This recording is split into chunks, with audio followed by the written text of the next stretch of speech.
All right, bam, we're live. Awesome. What's up, dude? What is up? So, for those of you that don't know, I'm Brett. I am the owner of CrossFit Port Clinton. Today we have longtime friend Jason Clark joining us on the first ever CrossFit Port Clinton podcast.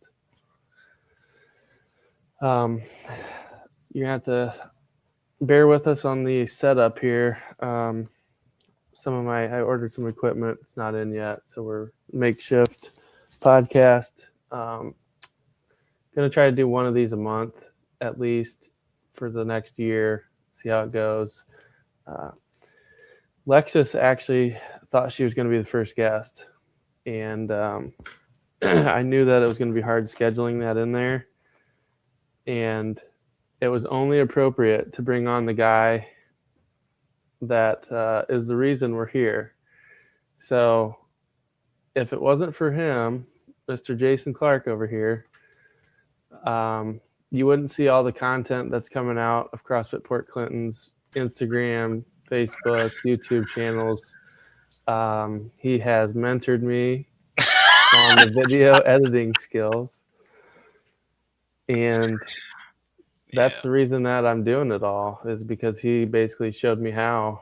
Um, we were paying somebody to do some of that stuff. I paid him for a while to come in, make the hour and a half trip up to Port Clinton, and do the content, edit it, send it over, have us edit it back and forth, and it's been quite the journey to get to this point. So I do want to say thank you before we even dive into anything, and uh, it's been a wild ride.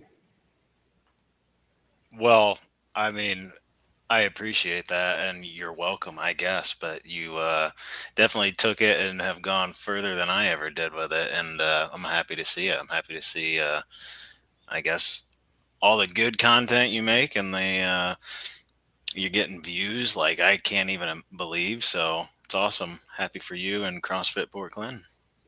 Yeah, started out with some pretty dog shit stuff at the beginning, and just trial and error. Got a lot better. So it's wild, dude. Yeah. So, um, yeah, just a little bit about that. So when you first came up and started helping me do this stuff, like it was focused solely on like member testimonials, and you want to speak to that a little bit? Like, what was your mindset coming into that?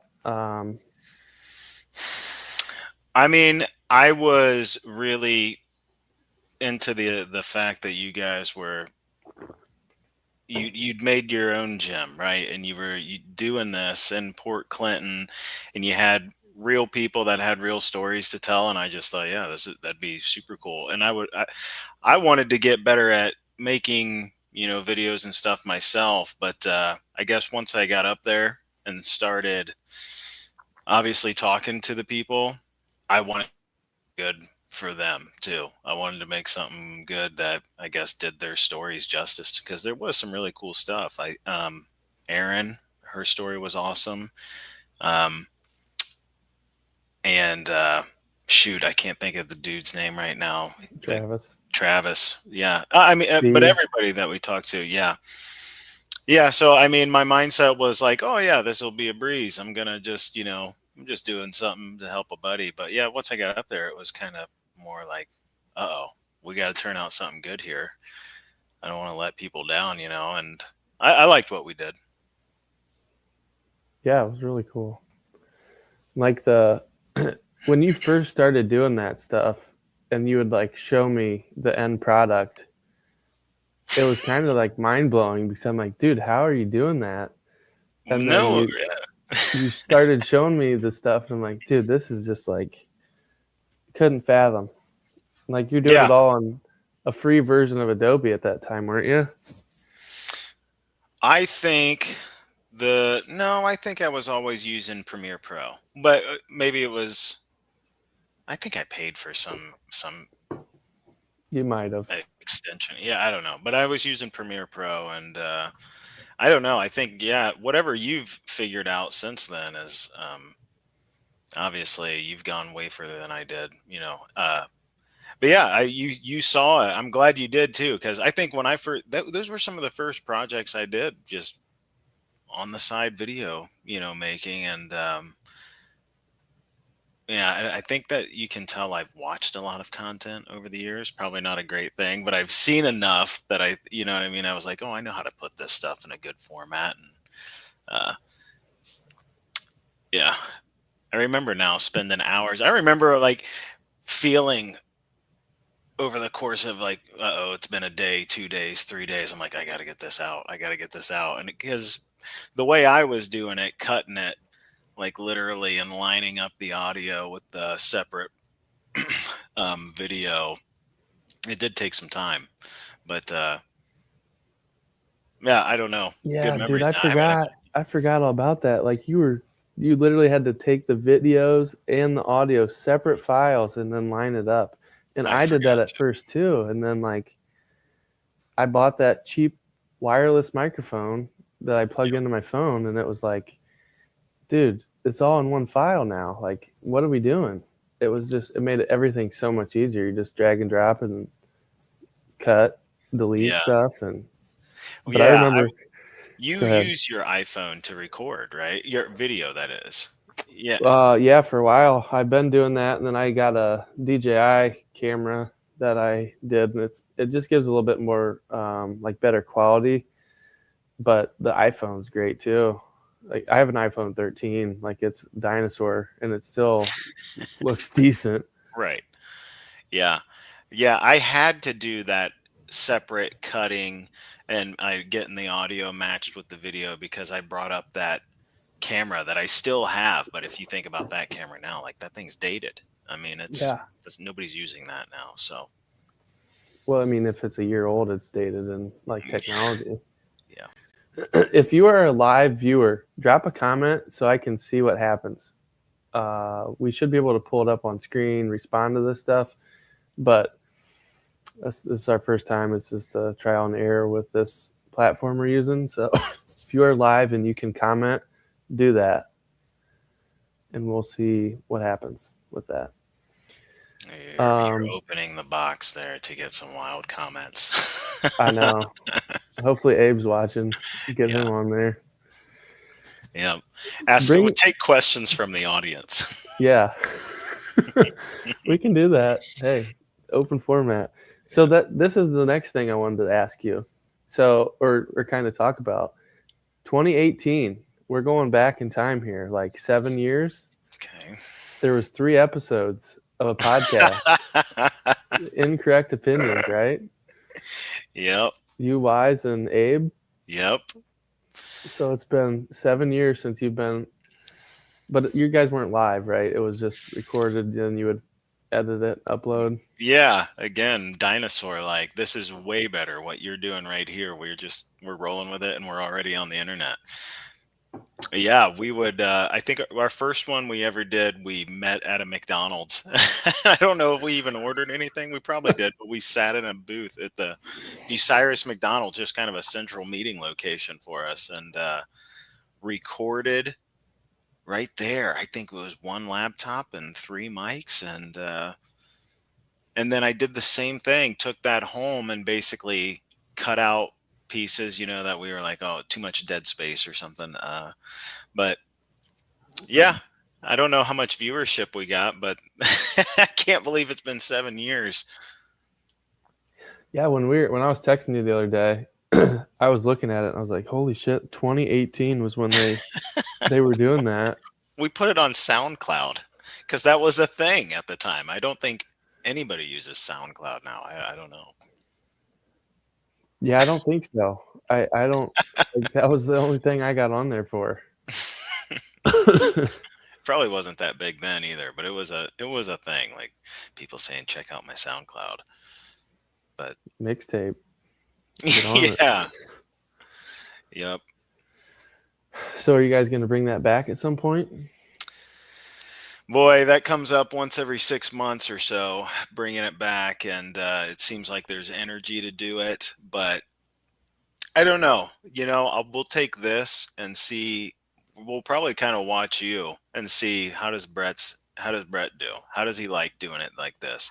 I think video format is needed now because it just adds an extra layer. And hopefully then, hopefully people can listen to this one if they actually just want to listen. If they want to, I don't know. Are you just doing YouTube? No, it's streaming to Facebook too. Nice. Like Okay. right now, there's one person on Facebook and 3 on YouTube watching live. So I know, like for myself, if I were to play a YouTube video, I can actually, close my phone essentially and Yep. listen. And anyways, hopefully, that'll. So if some people do that, and if some people actually watch, it's nice to have that video. I don't know about you, but when I pull up a podcast, sometimes I do that. I'll and just let it play, and I'll just listen. But it's always nice to have the video. So if we were to bring in Correct Opinions back, we know we got to do video. I don't think we haven't gotten to the point that you're at right here. You found the format, you figure out how you want to go about it, and we'll see how this goes. There we go. I say that's awesome. It pops Muddiest up for us. Duck, long-time listener, first-time commenter, just here helping out the cause. Appreciate that, Muddiest Duck. You're not even a long time listener. It's been like 10 minutes max. No, it dates back to 2018. He's not talking about me. He's talking about you. Well, he was a co-host on Incorrect Opinions. Thank you, Duck. Appreciate that. I wonder if they get to see comments as they pop up. Oh yeah, that's if I pull him up on the screen like that. If he's on YouTube, and I don't know, Facebook might be able to also, but yeah, definitely on YouTube as they're watching, you pull it up on the screen, they can see it. But the key is if you're doing that, you need to pull it up on the screen and state their name and then read the comment. Or if somebody's just doing what you just said and they're just listening to it on their phone, they're like, what the hell is he talking about? So you have to make sure that they know, hey, Muddiest Duck commenter guy just said this. Yeah. So that just made me think, like, as owner operator CrossFit Port Clinton, maybe you can do I just saw the other day on YouTube a live stream of somebody, like, he has his niche, his like what he does videos on, and he was live streaming while there was a big meeting going on, and he was kind of like breaking it down from his point of view at the time. And I didn't watch it live, but I went back and watched the recording, or some of it anyway. And so for you, like the CrossFit games, aren't those broadcast on TV? Yeah. Yeah, I mean, that'd be cool to like broadcast it or do a live video, and then because I'm sure all of your members are into it, but they might not be able to watch it live. Dude, that's hilarious that you say that. And now that you said that, like the CrossFit Open's coming up, literally could do that. Put a little table in the corner and broadcast that the whole night. Just have one camera on me or whoever's commentating with me. And then somebody could walk around with another camera, because I have the package where I can do two cameras at once. What's the CrossFit Open? That's what you came up to film the one time. Okay, that would be nuts. Then now you're adding a lot more work for yourself, probably. I know. It might be less work if I just go live the whole time and stream it.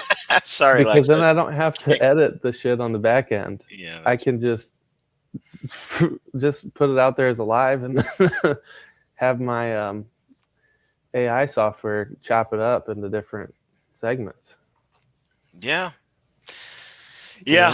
that'd be a great one. When's the Open? February. I think it starts at the end of February.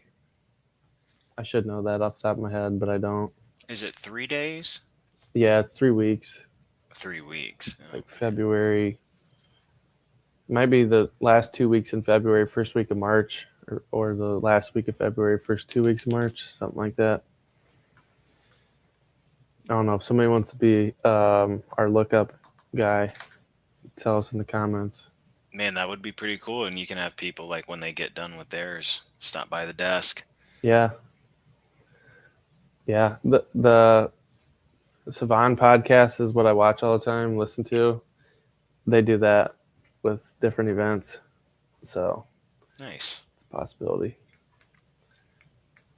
Yeah, because I think the audio thing I got, I can do wired or wireless audio. So that's a good idea. Yeah. Who's gonna be your second cameraman though? I mean, that would be cool, but I don't know. Somebody in the crowd. Hey, carry this camera around. Find one. Jensen can come up and do it. yeah. I hear him in the kitchen right now, rummaging for food. He just had meet the team for Oh man, this. Winter Sports. He's a wrestler, so I didn't get Oh, to. did he? Yeah. You know what I mean? Like they just go and everybody says their name. And Yeah. so basketball team, wrestling. What else is in the winter? I don't know. Basketball team, wrestling, bowling, swimming. Maybe. Do they have swimming there? Well, we don't have a pool, but no, I don't know. We might Oh, because they go to the Y. They, I don't know. interesting. Yeah, Jensen. Here and now I get to pitch this on your podcast. But we had his first meet on Saturday. That was yesterday. Man, it was an early morning. So give me a break. And his first match, he pinned the dude in 34 seconds. That's what's up. Yep. And then the next matches were, we had not wins, but that's fine. It started with a bang, so that was cool. Kicking ass and taking names. Yeah. Trying to get him to dial it back a little bit. Like let's not be so aggressive. Let's be a little more conservative. Why? Trying to like cut down on mistakes. But I don't know wrestling either, so. Yeah, I don't either. Wrestling. That's one thing I never got into other than like WWE. Yeah, well, we didn't have it at Winford, but No. WWE, yeah, for a time there, Stone Cold era. There you go, Jenny. Friday Night Lights.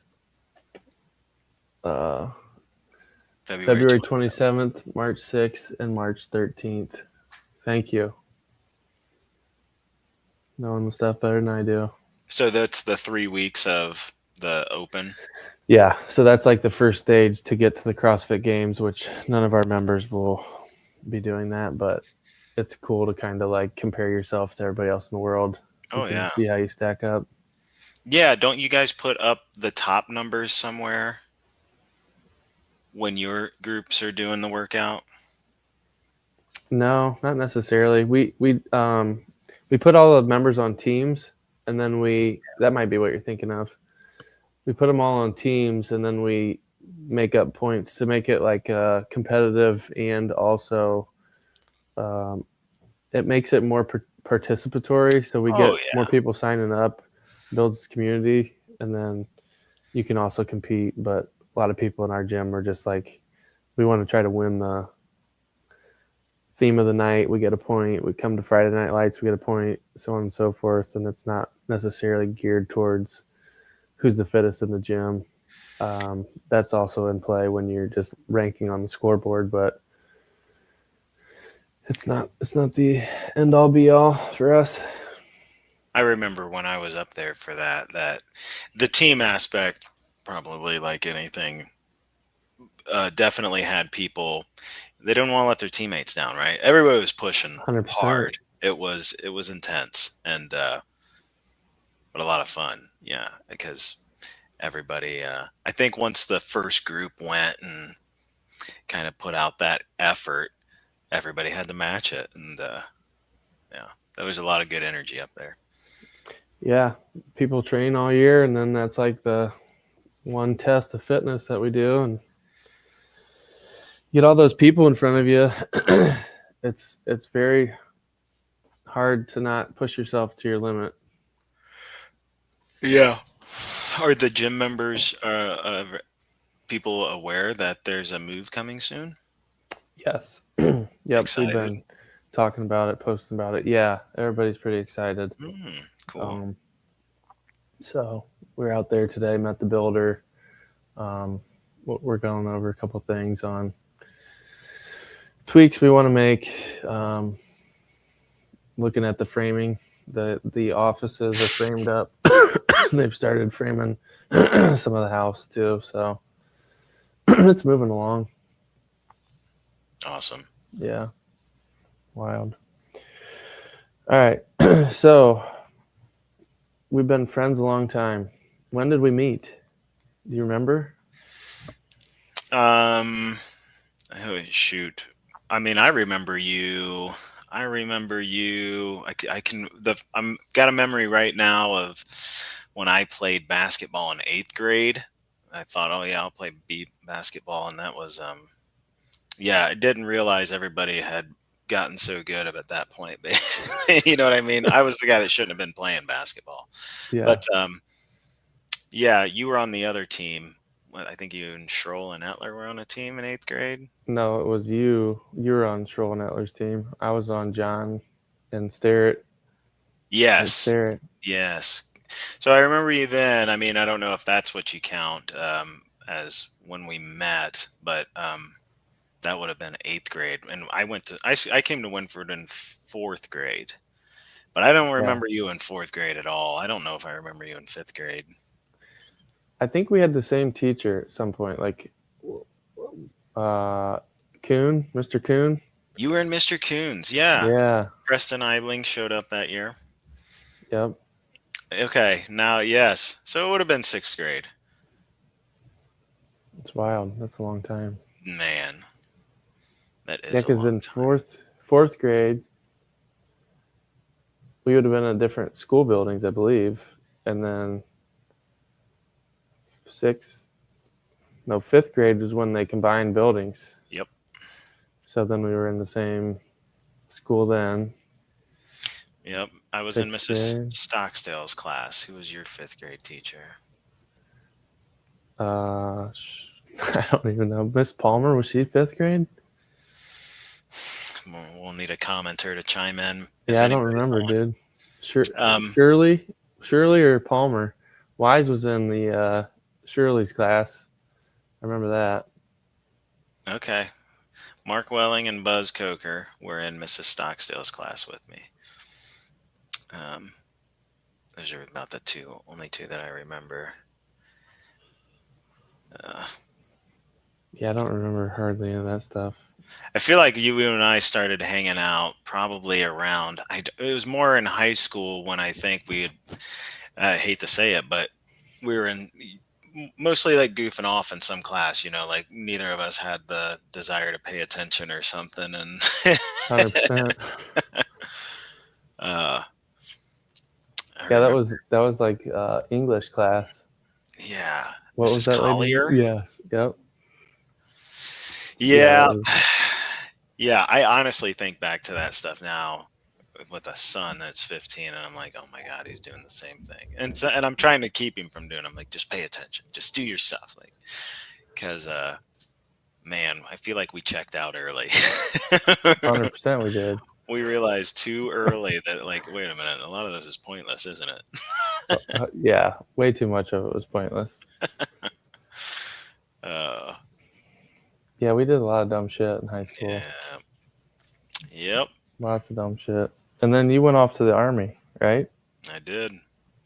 So what did you do? What was your job in the army?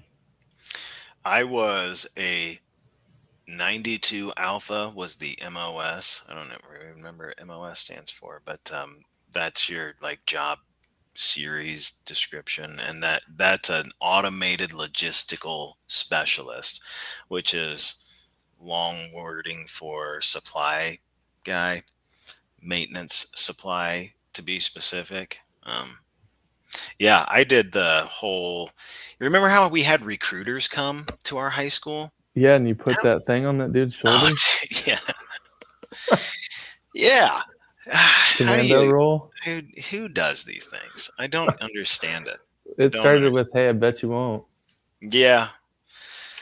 Uh, um, yeah, but those dudes would come, and some I talked to them. Not only did I like go, yeah, literally behind their back and do stupid things just for a laugh, but I talked to the guy at some point, and then I was like, "Hey, this sounds like a great idea." And I know I wanted some money. That was the big thing. I was like, "Oh yeah, this seems like a good way to make some cash."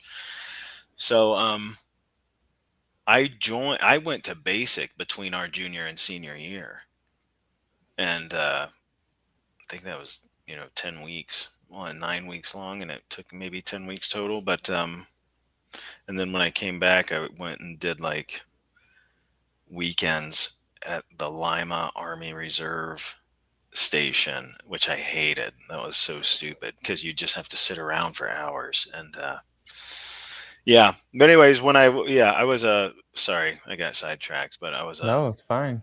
supply guy. Basically ordering using this software, the systems that they already had set up, to order parts when the guys would fix the Humvees or the um, LMVs, LTV. Yeah, boy, I'm forgetting all the acronyms, but all their vehicles, you know, they would come into me and, hey, we need this, this, and this, and I'd order it. And when I was in Afghanistan, I'd go like actually drive and pick it up. They had this giant, um, I forget this is crazy to even think about, but I can't remember what we called that. But anyways, the giant place that housed all of the equipment. Y- I was basically in one little motor pool. It wasn't little by any stretch, but we had tons of these on the base. And so I don't know, probably 2 miles away. This is in Kandahar on Kandahar Air Base. Yeah. Anyway, Kandahar Airfield. That's what it was. Um, I'd drive a couple miles and pick up whatever the heck I'd ordered, like the week before, and bring them back. And then I'd freaking like use the Bobcat and unload it and get it off, and then the dudes would come and pick up their parts and stuff. And I just remember that because we used to. Man, how old was I? Way too young to know what the hell I was doing. I would have been 20. Yeah, Sounds 20 and like 20. And we would find, I mean, it's just dirt everywhere, right? And there were some serious bumps. And I would take these big ass army trucks and just like hit 40, 50 miles an hour as fast as I could go and just ramp them just to get some like lift. And I don't know, that was our stupid things that we did. Yeah. so. What when you were in high school, you would go to Lima on the Yep. weekends for basic training or No. for drill? Yeah, drill. That's what they called it. It was a Saturday and a Sunday thing. But it was once a month. That's what it was supposed to be. I don't even feel like I had to do it every month, but I know I'd hated it. We would go. I want to say I had to be in Lima at like 7 a.m. on Saturday morning. And after you do a formation, right, which is essentially a head count, and then you hear about what's the goal for the weekend, they would send you off to like your own little and this is a tiny little base in Lima. We're gonna have to get good at you'll have to get good at like screen share. You could like pull this up and because it's still there, I'm sure. um but there was just a little uh I want to say motor pool, but that's not what I want to call it now. Like it's just a maintenance unit. There was two uh garage spaces, large stalls to pull in trucks, and there must have been 10 to 15 mechanics that would work there. And so for the, I don't know, 30 to 40 vehicles that were stationed there in Lima, mostly Humvees, they would do, regular service on them, oil changes, things like that. And they'd pull them into the shop and do that stuff. And then I'd go sit in the shop and I'm the supply guy, but there was never anything to do. So I'd be like sitting for hours. And you know what I mean? When you're 18, you're just like, oh, What are we doing here? yeah. And when you're around a bunch of mechanics, no offense to any mechanics out there, but they always like crack jokes like I didn't know this or that about vehicles. And I would be like, yeah, but I don't want to know. I don't, it's like, I don't know. No, I don't want to change that tire. I don't want to do this. That doesn't sound fun to me at all. And so Oh. Do you remember what the base was called? No. Shoot, it was next to some career services center. Lima. I'm trying to look it up and I can't find. Like, there's no pictures of it. 2190 Reed Road. That's it. That's definitely it right there. It's literally U.S. Army Reserve Center. 2190 Reed Road, Lima.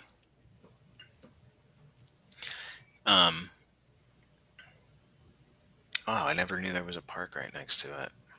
That would have been cool to know. We used to do the 2-mile run down and back on Reed Road here. So in Lima, there's a big Army tank manufacturing facility. Is there really?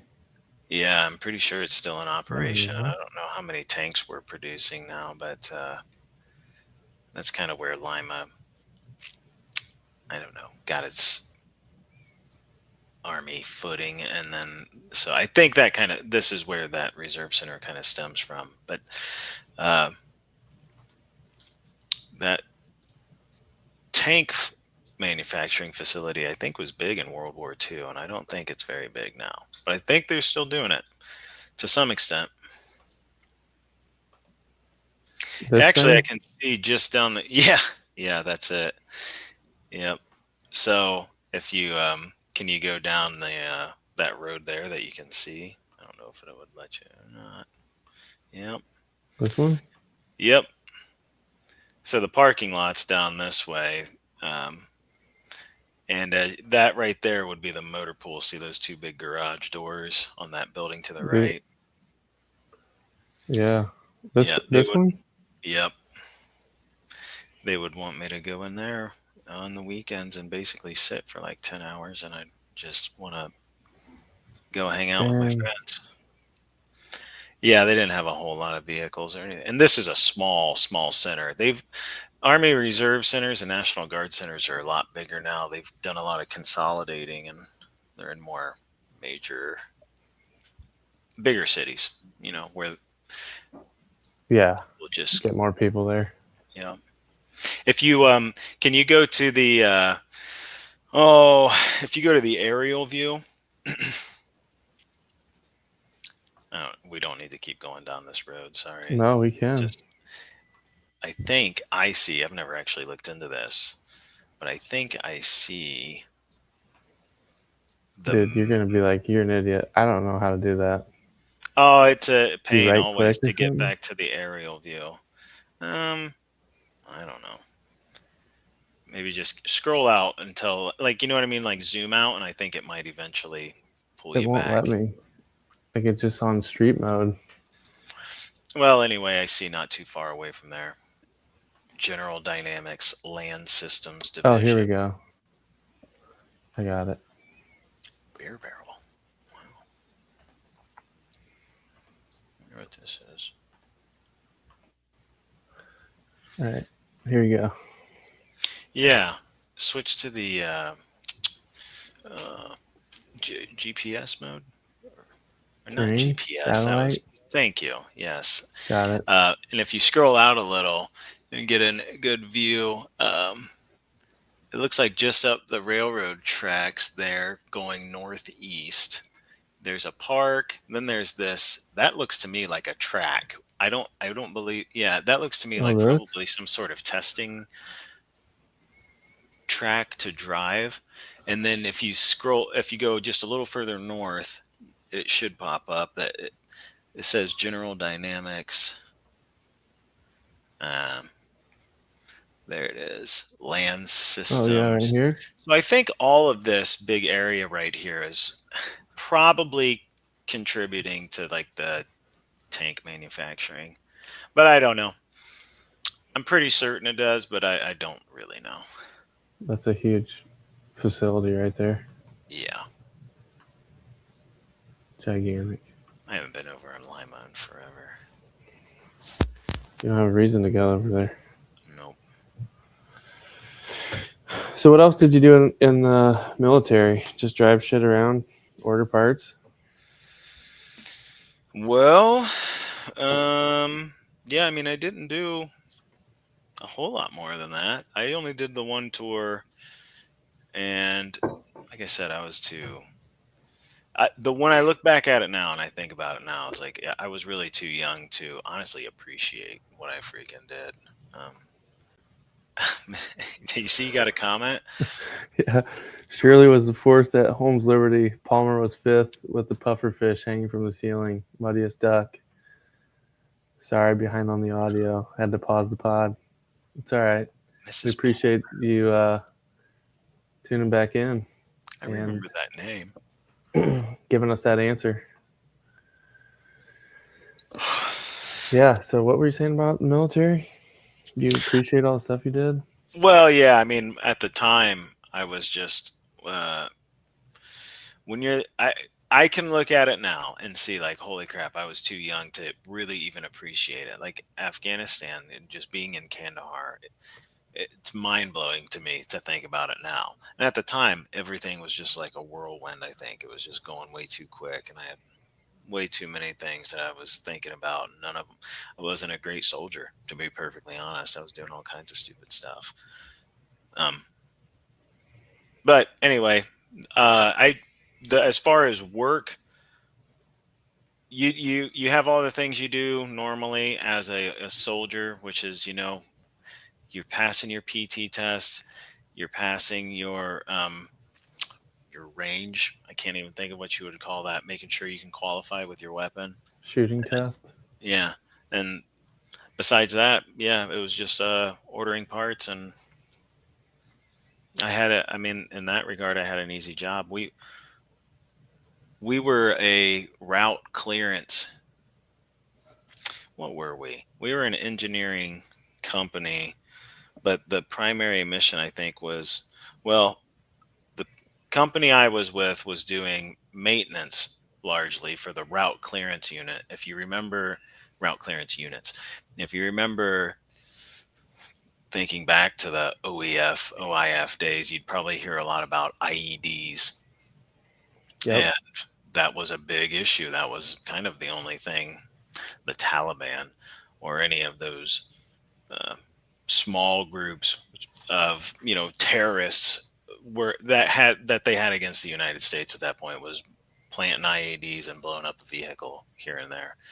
And so we were helping the route clearance units, uh, yeah, find the IEDs and try to get them to blow up or detect them and disable them before they blew anything up. But they literally had they had devices to hook to these big trucks to almost intentionally get them to blow up. I think that was the goal. A lot of the IEDs were pressure plated, and so they would stick these. Boy, I would say they stuck out 8 to 10 feet from the front of a vehicle. And so those would put pressure as if it were a vehicle. And the idea was like if you run over a pressure plate, it blows up this extension, but not the actual truck. And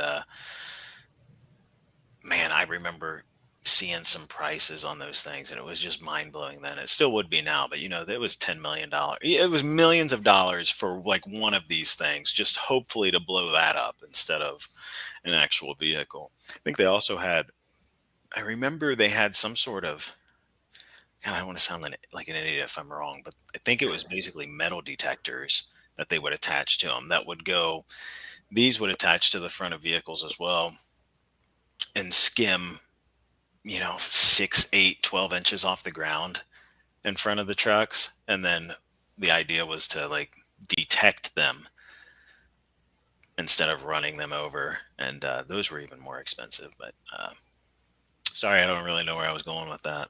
That was kind of the mission. You're telling like what you guys did, what you were in charge of.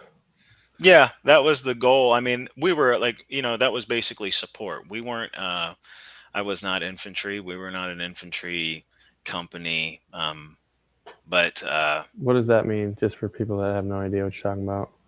we were not looking to fight the enemy. We were not seeking out battles. We were trying to clear the roads. We when I was there, it's 2010, 2011. At that point, it's essentially a logistical operation. We had cleared the threat wasn't entirely eliminated, I guess, but the United States was well in control, I guess you could say. And so it became about all the other things that they tried to accomplish in Afghanistan, you know, installing a government that actually worked, and that all fell apart now. But so yeah, there was a lot of it was just moving around. But my job was, yeah, ultimately support. I had a guy, you know, I had a chief warrant officer, and don't ask me how they line up in the command, because that's different than like your typical officers, lieutenants and captains. The warrant officers are outside of that; they're in their own little lane. But uh, he was kind of the one in charge of our specific maintenance operation, and we were at the battalion level. God, I hate talking about this because I don't know enough about it. I was working at a battalion level, and so that all that meant was I just happened to be a couple levels up. I didn't get paid more than the other guys doing the same job as me, but we at that level, um, different companies within our battalion were stationed at different bases.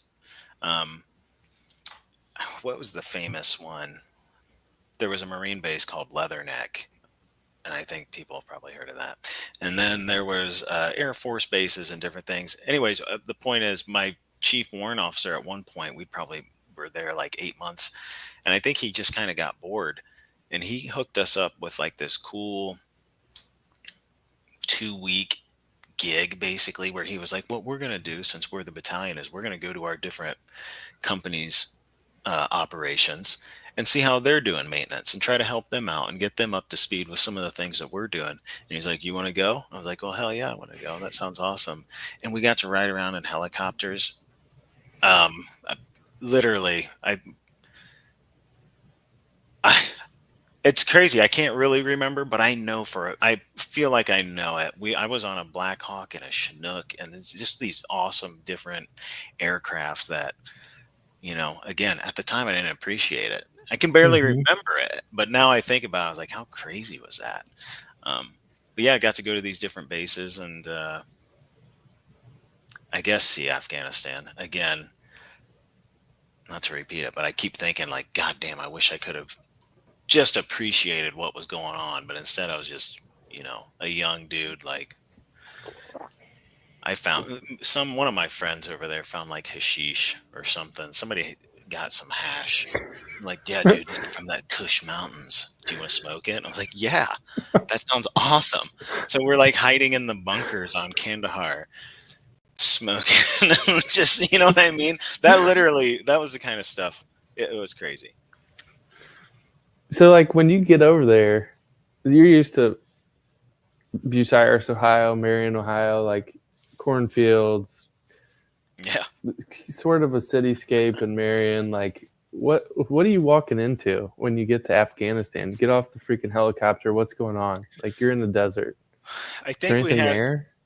No, no, it was very flat. When Kandahar Airfield was super, I remember you could see outside of the fence line for a very, very long ways. So I remember it being extremely flat.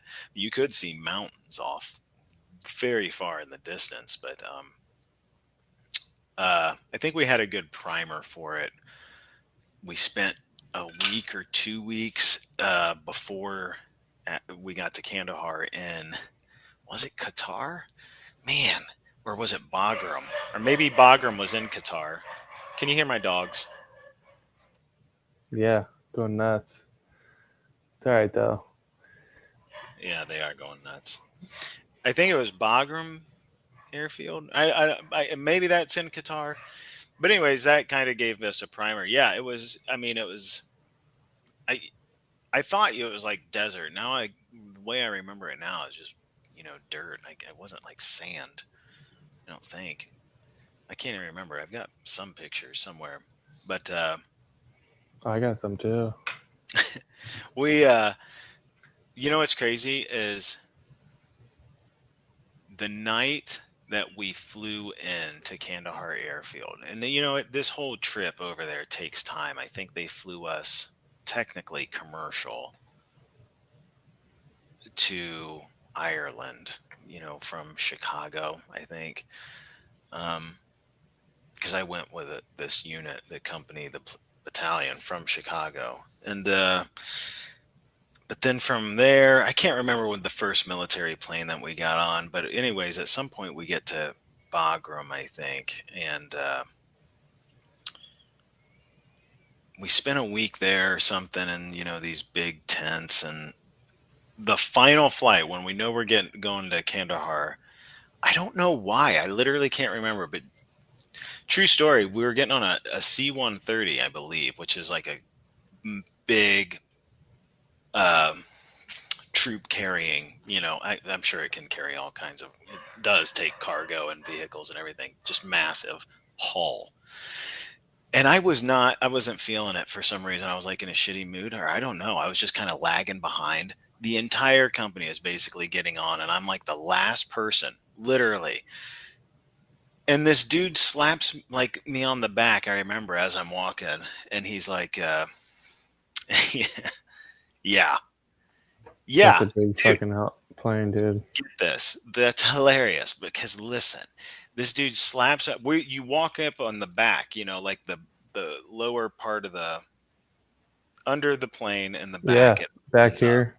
hmm And so I'm just about to start doing that, and this dude slaps me on the back, and he's like, "Hey, you want to ride up front?"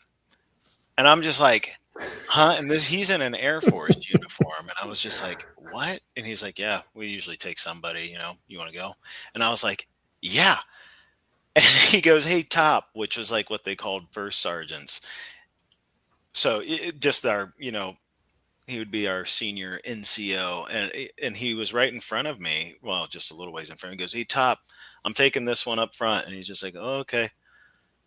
And then I get to go up front. I don't even remember how we got into that part because at that point I was like, "Am I really going up?" And so I got to fly in the fucking cockpit into Kandahar, and I do remember it was dark when we took off, and pretty close to the time that we landed, like the sun was coming up, and it was just like this incredible view. Yeah, That's insane. yeah. So it was crazy. That was a good memory, but That's a yeah, gigantic plane, dude. yeah, they're huge. What else? Like, you go into the city? Do they have like cars and stuff there? Is it like a time machine? How's that work? So we went in up armored vehicles, not LMTVs. I can't think of what these acronyms stand for, but everything with the military has an acronym, right? These vehicles, you, um, I'm getting to answer your question. I'm sorry, but like we would go in these big up armored vehicles. They'd take typical military vehicles and then they would put armor plates and thick ballistic glass on them. I'm talking like I'm pretty sure it was 3-inch ballistic glass. They were huge. I remember having to order some like when they would crack and they were heavy as hell. Uh, but these aren't like sightseeing vehicles, right? In the back of those, which I didn't drive, I don't think I ever sat shotgun in one. I don't even think I was ever the gunner in one. We would, yeah, I did. I only went on a few missions that like on wheels through the city. Um, and I think that was just to get to another base. I don't know. I don't remember why. I think actually sometimes they would ask if anybody wanted to. I didn't have to do it, and sometimes I would just be like, "Yeah, I'll do it. Why not?" If they needed somebody else, technically, right? They have their guy to do job A, B, and C, and then they're just like, "Yeah, we're supposed to have a fourth person in this one. You want to go?" And I'd be like, "Okay." Um, and that literally would put me in the back.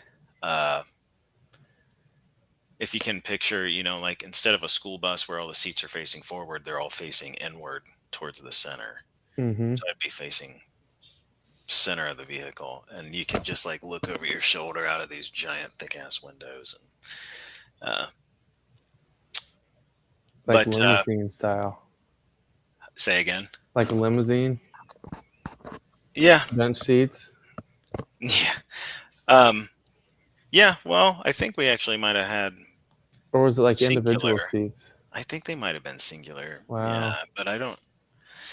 It's hard to remember. There was definitely vehicles with bench seats. I remember plenty of those. But But just to give some perspective, this is like 15 years ago, mhm. right? Yeah. Was it 2025? Oh my God, Yeah. that seems insane to say. 15 years. Um. Anyways, I'm pretty sure I went through Kandahar City. We had to have because that's literally the closest city that we were near, and I don't even know how to describe it. I don't really only a handful of two-story buildings. I don't remember anything really higher than that.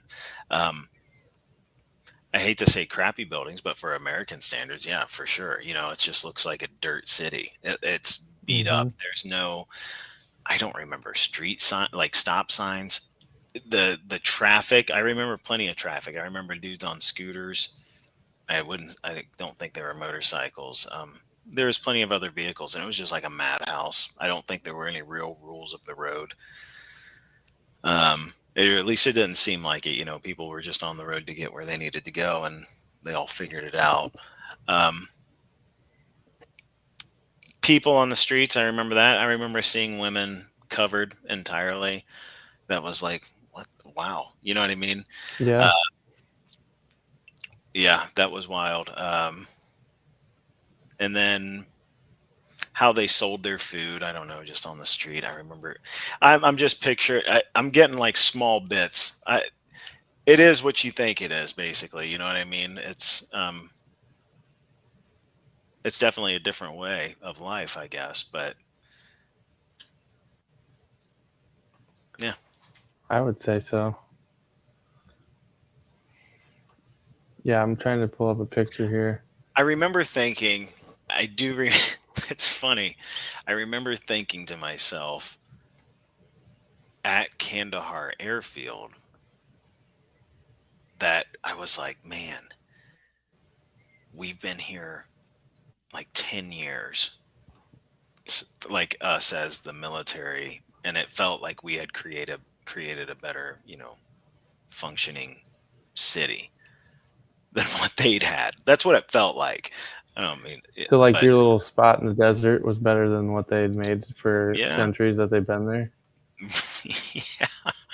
Yeah, that's what it felt like. We did. We had on Kandahar. I say on Kandahar. Kandahar is like this giant province, of Afghanistan.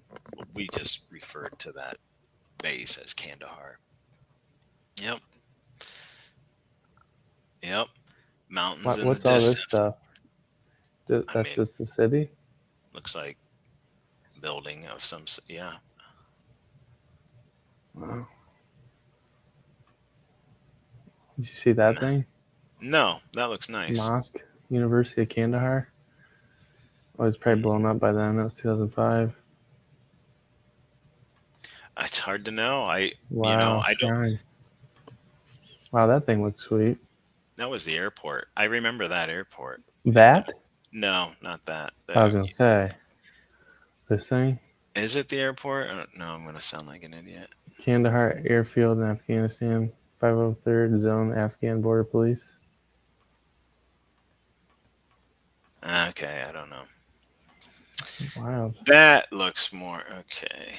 There you Street go. vendors. That didn't change. That says 1973. I literally feel like that's what I drove through in 2010. I'm serious. Like that's what it looked like in my memories. Yeah. But When's that? 2009. Whoa, You that's awesome. might Yeah, have those been are. there. Yeah. Well, I wasn't there at that time, but yeah, that's Did you do very. any 10 milers? No, I did the Pat Tillman 5.2, maybe whatever his number was. They did a run in his honor. Yeah, that all this 52. very. These pictures take Wow. me back. Just the that brown. It was so brown with little spots of green. That's what I remember. That's wild. Yep. So wherever Yeah, so going Kandahar from Airfield was from there, from Kandahar City, it had to be a couple miles, I would think, because I feel like I'm pretty sure it took 10 to 20 minutes from the time we got out of the base to get to that city. And again, I only did it, I want to say 3 times max. Um, oh so wow, look at this.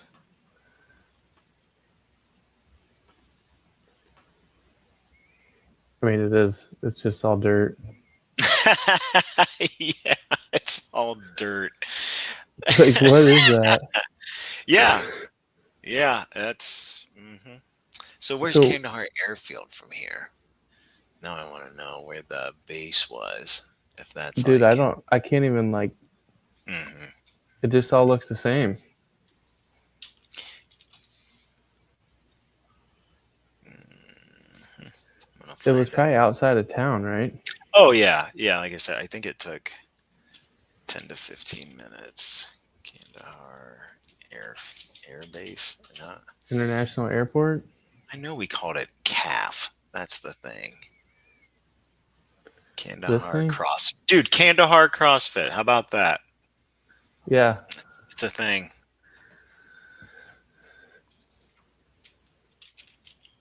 Ahmad Sabab. Let's check that out. Can I pull it up?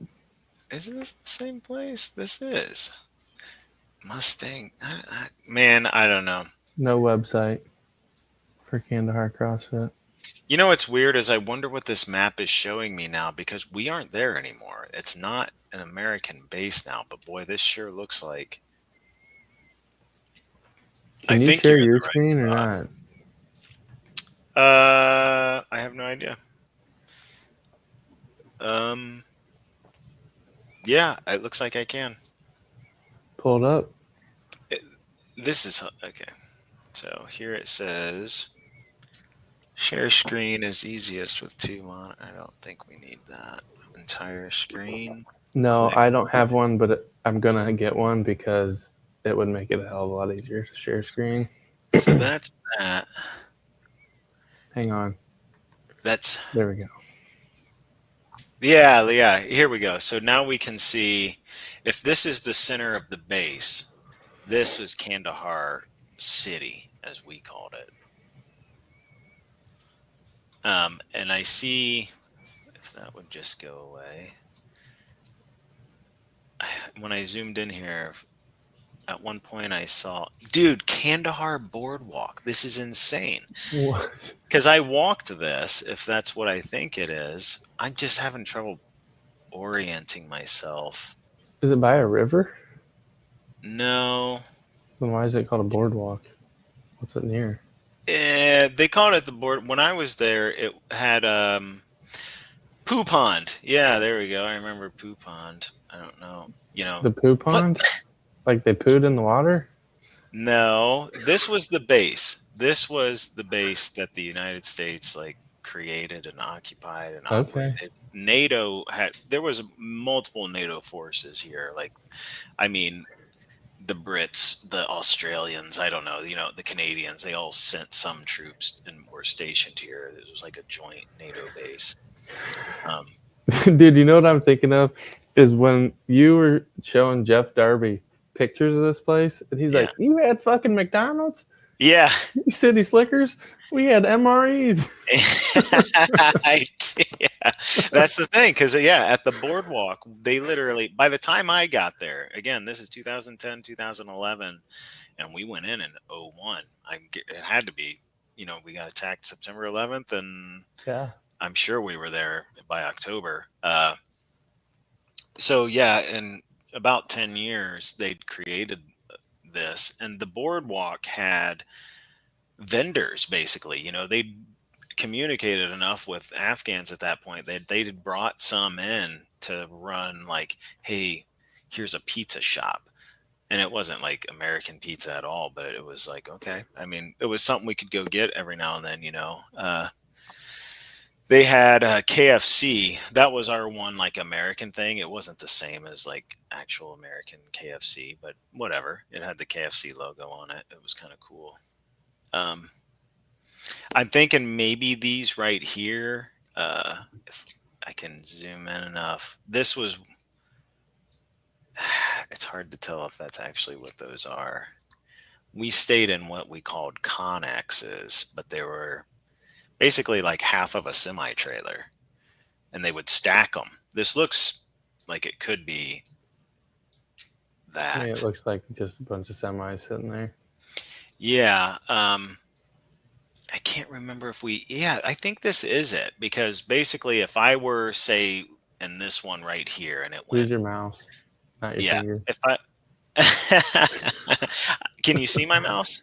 No, Okay, it's I was on the doing the screen. same thing earlier.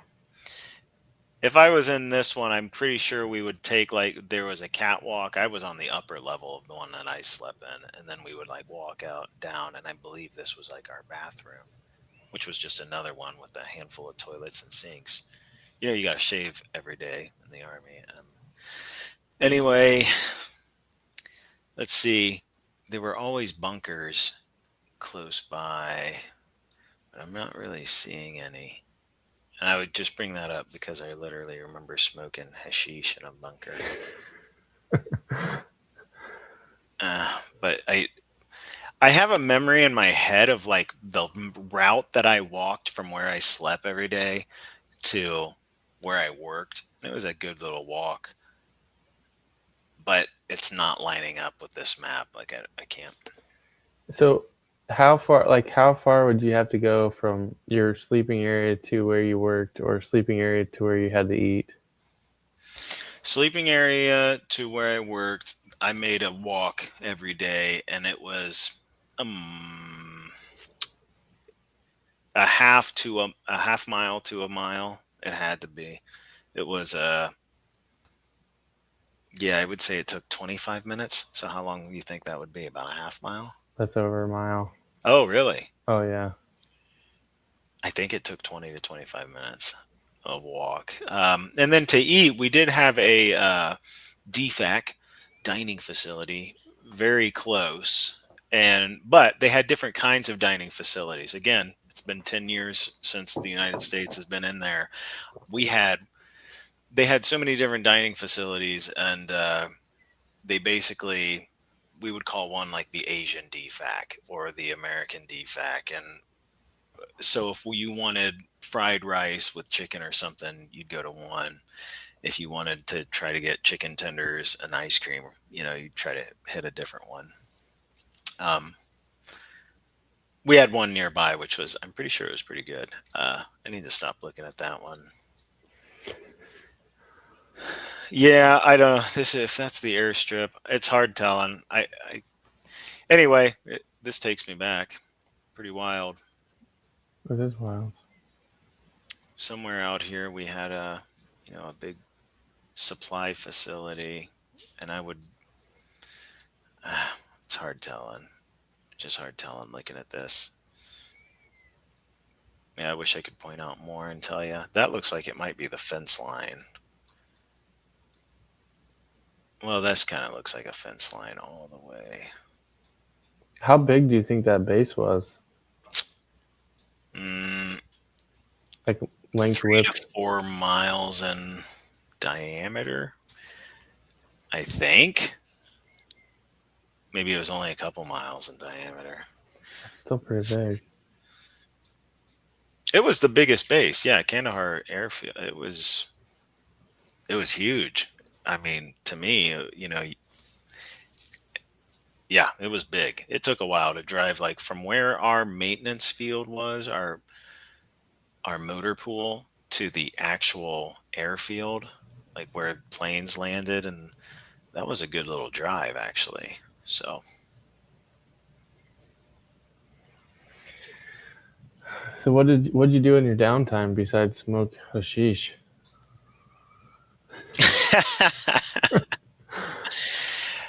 um uh I'm sorry, I'm Anything? thinking Did you about like how work like out? Is this what you want to do on your podcast? But What? talk about my time in the Army. Yeah, that's why I had you on. Yeah, we had gyms on base. I played basketball. We had a company basketball team, and we'd go against other companies. And a company is essentially like 4 platoons. I'd say, a platoon is made up of maybe 20 guys, and a company is made up of 4 platoons, and a battalion is made up of like 4 companies, something like that. So anyway, yeah, we played basketball. I did work out. I got promoted over there, and just a specialist, nothing special. And It is special. but you It's a have to, title. yeah, but you have to, pass your PT test and all that stuff. So took a PT test over there. Met dudes from all over. The unit that I went with, or the battalion technically that I went with, it was from Chicago. So I was in Chicago for a couple months prior to us leaving, and played a lot of cards, a whole lot of cards. They all like spades and euchre, so I played a ton of that. And then some guys would figure out, this is 2010. Dudes would have external hard drives, and they would get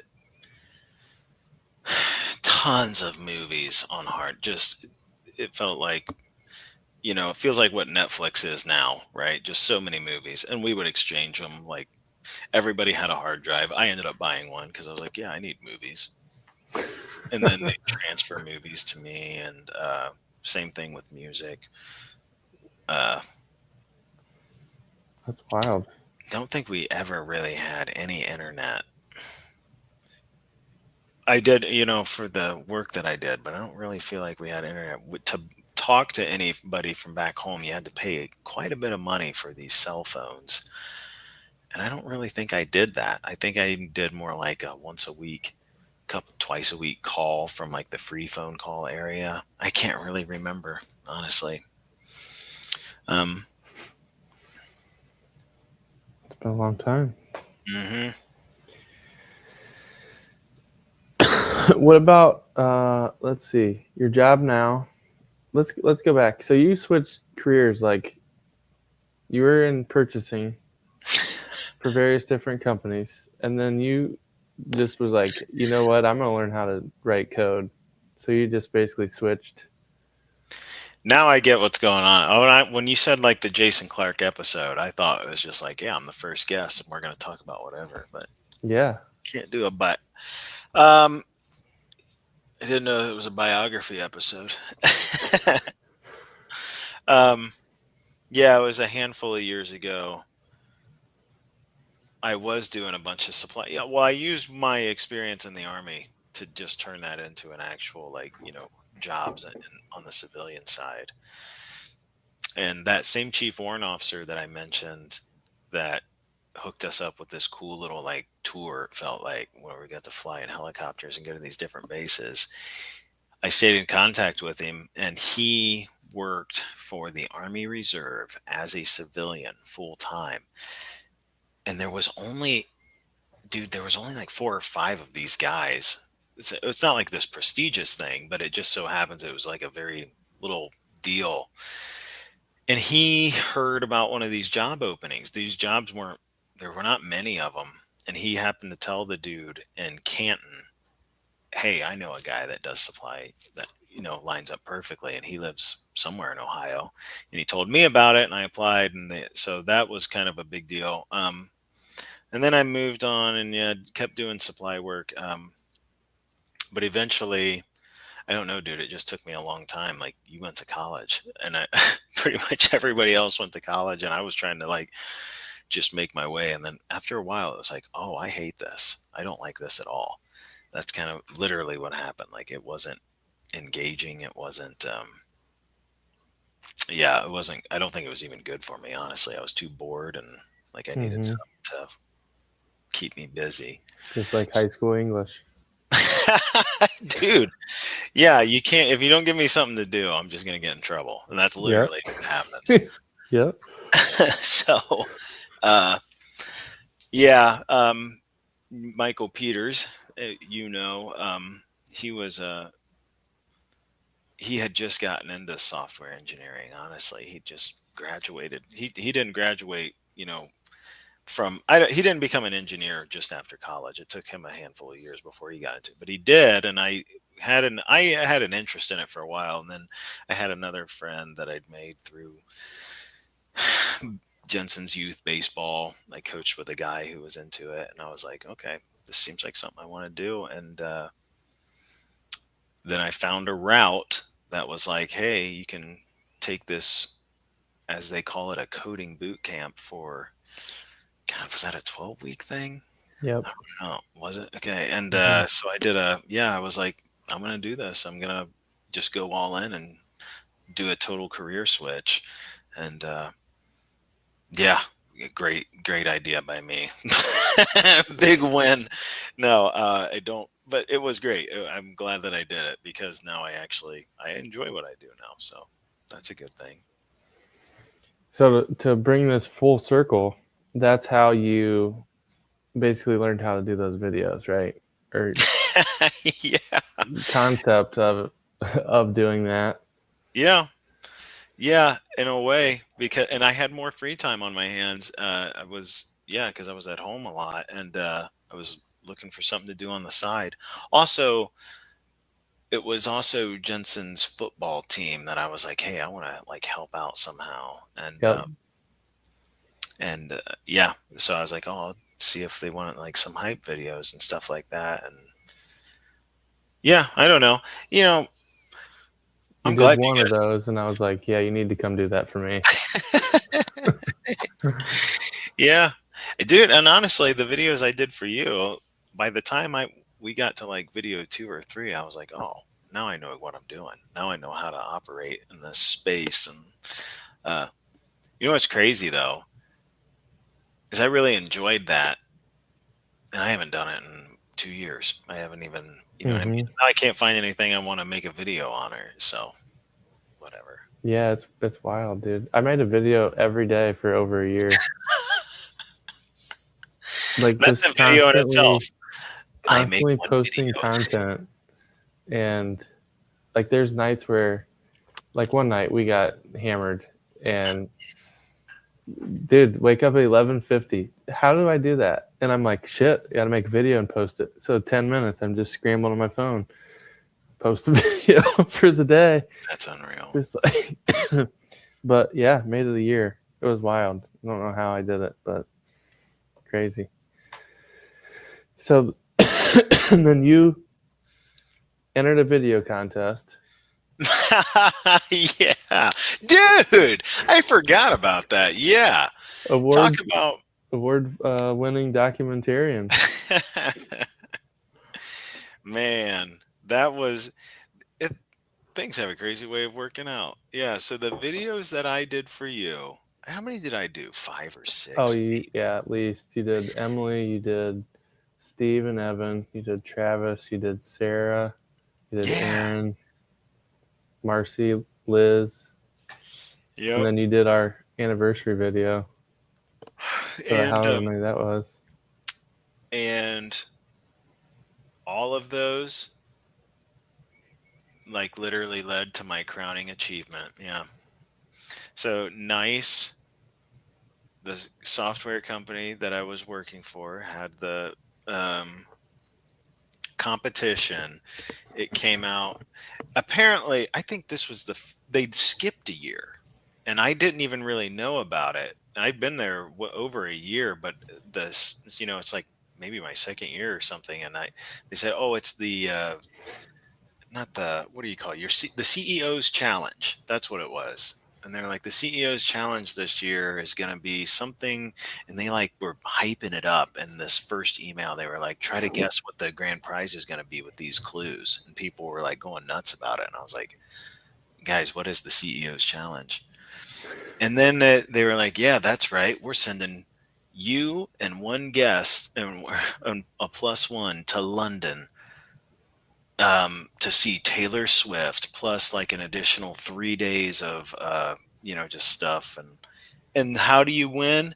We're looking for a video 30 seconds or less. Edit it, you know what I mean? That's like in this certain format. Apparently at the time on TikTok it was like, hey, I'm a CrossFit owner. Like, I'm a nicer. yeah, of course that was the thing, right? There was like there was this trend that was I'm a police officer. Of course we arrest people. I don't know. Or I'm a nurse. Of course and they yeah, people were Did making you post that somewhere? no. Oh, dang. I was going to pull it up.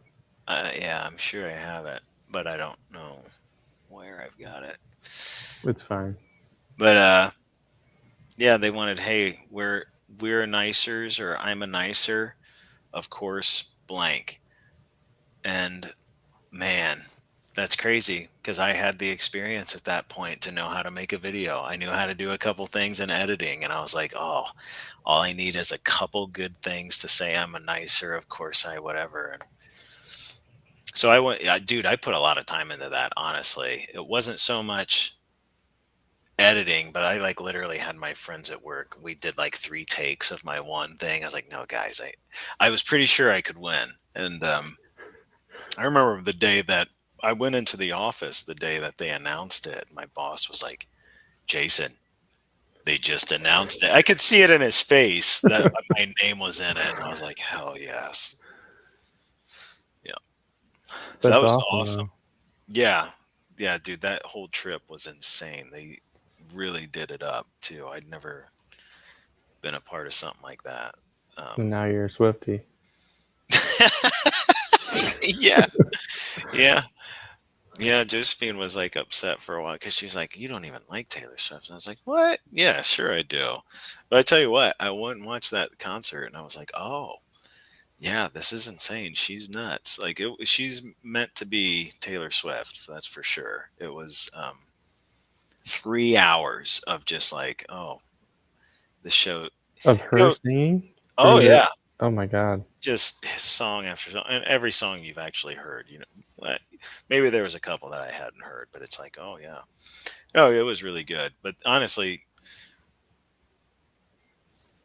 the concert was insane. I do, but the whole trip was awesome too. We got to do a lot of stuff, and they paid for damn near everything. So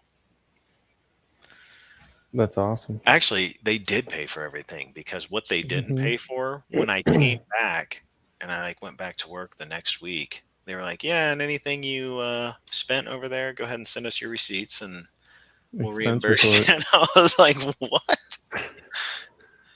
Yeah. That's sweet, dude. So me and Jensen, he went with me, and the first day there, we went and got him some clothes because he was like, "Oh, I need to have whatever." And I was like, "Will they pay for his clothes?" And I submitted it, and they did. All right, And now they know. they were souvenirs. Yeah. Well, that CEO retired, not retired. He moved on. They probably sold the company. Oh no, I told you they were trying to sell that one unit off for $6 billion or whatever. Yeah. That's ridiculous. Yeah. All right, last couple of questions. Fitness. So you take a hiatus every couple of years when you decide that you're not doing anything, and then you're going on a cruise in a couple months. Yeah. So you reactivated the basement gym, and you're doing what now? I'm doing a workout called Armageddon, created Steve by Weatherford. Steve Weatherford. Yep. You introduced me to that. How many years ago do you think that was? It's 2025? Yeah. Probably 12 at That's least. insane. I was in college, I think, when we did that the first time. My brother, Zach, was doing it, and he sent me the PDF, and I sent you the PDF, and yeah. I mean, it's just, I don't remember the whole thing, but it's basically just triceps and biceps. You just blast them. That's it. Yeah. Hammer. Yeah, and his big thing, the feeders. Do you remember that term? Hmm. So if the workouts, and I do them on Mondays and Fridays, kind of like you can do it any 5 days split, but so Mondays and Fridays are the big workouts, and it's Tuesdays, Wednesdays. You're also doing feeders, 200 reps, lightweight in a row, 50 by 50 try, 50 by 50 try, and then you take the Thursday off, and then big workout Friday, and then Saturday night you do feeders, Sunday off, and then Monday. So yeah, it's a good dude. It's a good workout plan. It is, and especially for me, I have, like you said, hiatus. That's the key. So Some of if that shit's just like with a band too, isn't it? the feeders were, well, yeah, Yeah. there actually are. The feeders are, he did them with a band. I go into the basement and I'm using 8-pound dumbbells. Um, so that I can do 200 reps straight. Well, yeah, it's 200 buys, 200 tries, right? Because I'm doing 50, Yeah. 50. Yeah. So anyway, what was I Yeah. And going to say? if He you does think have some that's easy, band go try workouts. it because it is not easy to do that with 8 pound weights. No, I There's just so many switched. reps, dude. I switched to 8 pounds, probably like week I mean, even if you're just doing 6. this with just your arms and you're doing that 200 times in a row, Yeah. you're gonna get tired, Yep. especially if you're just sitting there doing nothing, watching YouTube. The Steve Weatherford workout, though, that Armageddon, it's a good one. And I think it's so good in part because it's like immediate results essentially. Because every time, if you're working out on Monday, you're getting your arms pumped, right? And then on Tuesday, you're doing 200 reps. Wednesday, you're doing 200. After both those, you're getting that swole. And so it's Then you take a constant rest day. gratification, essentially, right? Every time I'm like, oh, Hmm. yeah, I'm glad I'm doing this. So, yeah, I don't know. Obviously, there's a lot of workouts that are just going to take more time and you're not going to see results for a while. This one's awesome because you're like, hey, I'm fucking huge already, dude. This is a great workout. So did you take progress pictures before I or did. I've measurements? got it. No measurements. I did take one mirror picture of like just flexing before I did week one. So What week are you on now? week 11 Monday is tomorrow. So I've got to finish that whole program is 2 weeks. 14 days. Yeah, I'll be done in 2 weeks with that 12 week. It's a 12 week Oh, program. 12 weeks. I was like, what? I'm on Okay, week. 12 weeks. Wait. You Yes, said it was 2 weeks. It's 2 months. sorry. Weatherford's whole program is 12 weeks long. I am starting week 11 tomorrow. So I Okay. have 2 weeks You left. 2 weeks left. Got you. I was like, what are you talking about? Yeah. Yeah, that's sweet. Have you changed your diet at all since you've been doing that? Dude. Okay. No, you still eating like Yeah, shit. no, I mean, I guess the answer is no. We try. Like this week, I've already got my menu and I'm gonna do we're doing chicken fajitas, no tortillas. I love it. We're gonna do what did I call that? Or it's called pork roll or egg roll in a bowl, Yep. and I'm using turkey, ground turkey. So again, no carbs essentially. Just gonna do. I've got some coleslaw to mix up and Carbs. spice.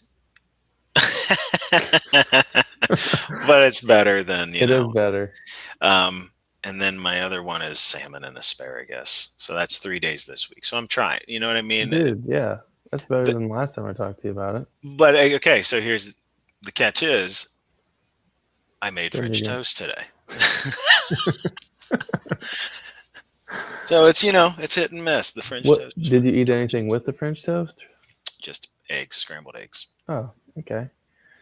How many And pieces of French toast did you eat though? I ate 3. Jensen and Josephine only ate 2, so I was the fattest today. How But many eggs? One? okay, so we have chickens, and these eggs are small. I always feel like at the side plug on my Dude, chickens I there. forgot you have chickens. Yeah. So we get the eggs are delicious, but they're small because the only 2 chickens laying right now are they're just little hens, and so we get small eggs, and I must have cracked 9 or 10 of them and scrambled them. For 3 of you? Yeah. Yeah. What? What? Yeah. Dude, there's some days where I eat 8 or 9 eggs. Oh, okay. Yeah, good. Because I could. I totally Yeah. could. And Jensen could too. We like eggs. Yeah, they're so Um, good. So good for you too. I do. My only problem is that I have a method now to my scrambled eggs, and I fucking love it. But it's a lot of butter. Doesn't It's matter. butter in the pan to Listen, start. is it real butter? Or is it, I can't Yeah. believe it's not butter? Yeah, it's real. You use I Okay, can't good. believe. No, fuck no. It needs Okay. to be whole milk butter. Yeah. Whole Okay. dairy butter. I don't like honestly a lot of this processed, No, dude, it's terrible for you. confusing. Like Josephine buys this like super low carb bread. If you guys do that, great. Sorry. I just hate the way it tastes and I hate the way it looks. And I'm like, I don't know what they're doing to this in a factory, but it's not bread at this point. I don't like it. Yeah. We don't honestly eat bread unless Lexus makes it. She does the sourdough shit. Yeah. And it's Nice. the problem with it is, like, I'll tell her, yeah, I'm not eating carbs for a while. Like, and then the next day she has fucking sourdough cinnamon rolls. And like, I'm eating the whole pan. There's no in between. So she'll fucking whip those up, and she's like, "Did you eat all those?" I'm like, "Yeah, I told you, don't make them. I'll eat them all." Oh man. Does she make her own sourdough or is she getting she does? Yeah, dude. I buy like a 10, 20-pound bag of flour from Costco. Okay. They ship it to the door, and then she like that salt, water, So she's just baking keeping soda, sourdough baking going all the powder, time? one of the two. Yeah, dude. Or, There's she's like a keeping little yeah. feeder thing in the fridge, and then Wow. she'll get some out and do her thing, and it rises, and then she starts doing whatever. I was wondering how people do that. So is there something always in the fridge just kind of going? Yeah, it's just fermenting in there, and then you get it out, put some water in it, stir it up, and let it sit, and then it rises up, and Does she ever just make wild, like dude. bread? Normal bread? Yeah, like Yeah, sourdough loaf. a loaf. Yeah. Yeah, she does that. Like, she was doing like tortillas when we had tacos for a while. Pie crust. She made an apple pie. It was literally just sourdough bread, apples, cinnamon, and like water or something. Dude, you couldn't even fucking tell that it wasn't. There was no sugar in it. It was delicious. Oh, I just saw a video the other day. Do you guys have a juicer? No. I think Well, we have like a blender type thing, but I don't juice anything. No. Yeah. I just saw a video the other day of a football player, like in a YouTube short, and he was like, "I got me a juicer.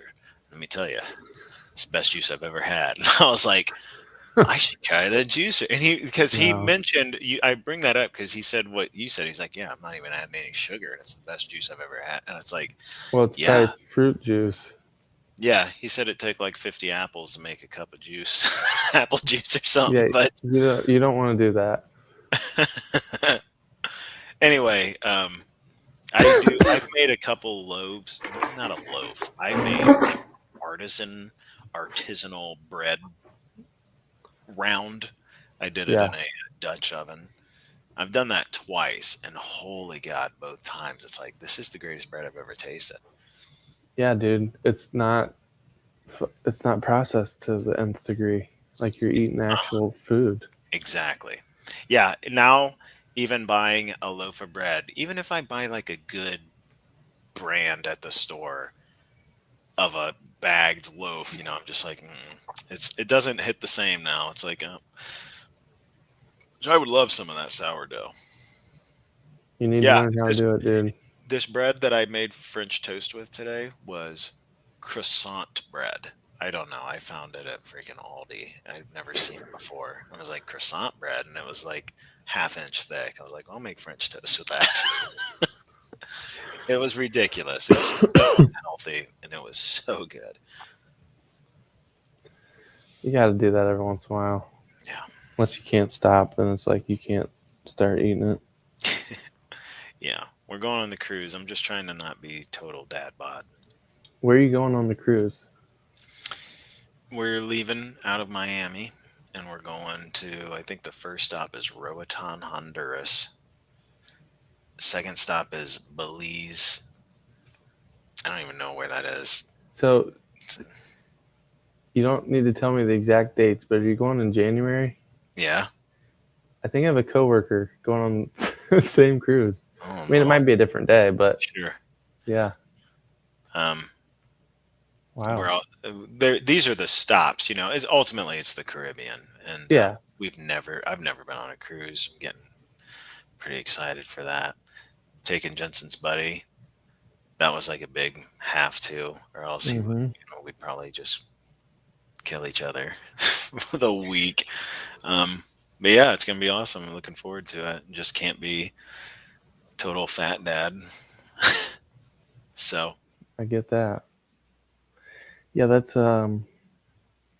I couldn't do a cruise. Lexus keeps saying she wants to. I'm like, I'm not. Chances are, if I get on the cruise, it's gonna get stranded somewhere. Hurricane's gonna come. It's gonna be the worst thing ever. Not doing yeah, it. could you imagine? So what's crazy, I guess this is a huge industry that I really didn't know it was this big, but now it seems like all I see are ads, right? All the targeted ad work. And but yeah, there's so many major cruise lines. They're doing cruises constantly. They're in the Atlantic and the Pacific and Alaska. And they're all over the place. Um, Do you have a pass? Like, do you have to have a passport to get on that thing? I think you have to. I do have one. I can't remember at this point if like it was required when I booked it. I wasn't really worried about it. We have ours. So let's see. Well, yeah, because if you're going to a port, I don't know. The rules are kind of funny, right? Because you're technically just on the water, and Yeah. I don't know if you have to have one. But we've got ours, and we plan on getting off at these stops and exploring. So Exploring the islands. yeah. All right. Well, thank you. We've been on an hour and a half. Yeah, that's insane. Well, that's a long form podcast. Now I see why Joe Rogan goes and does them all the time because it goes quick once you start talking. It does. Yeah. So thanks for hopping on here. Might have to do this again. Yep, happy to do it. Good luck the rest of the way. Look forward to watching your podcast. Thank you, sir. Well, make sure you hit the gym this week. Armageddon, local CrossFit affiliate. Dial in that nutrition. Yep. All right, man. All right. See ya. See ya.